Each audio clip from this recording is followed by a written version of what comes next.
முதலாளி இப்ப கேளுங்க. ரொம்ப தடுமாறிட்டாரு. பரவாயில்ல மிஸ்டர் நீலகண்டன், நான் யாருன்னு கேட்கக்கூடாது, உங்களை எனக்கு எப்படி தெரியும்னு கேட்கக்கூடாது. ஆனா நான் கேட்கிற கேள்விக்கு நீங்க பதில் சொல்லணும். ஏன் நீங்க இப்படி ஒரு கோழையாவே இருக்கீங்க?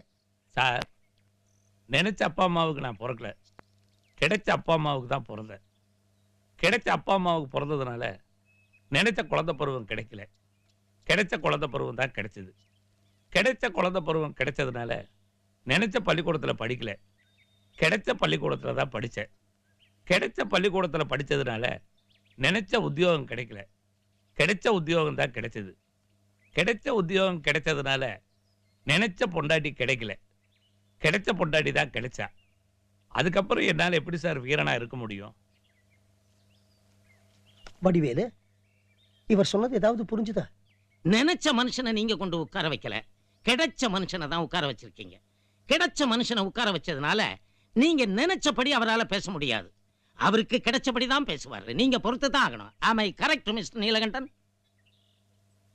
உட்காருங்க.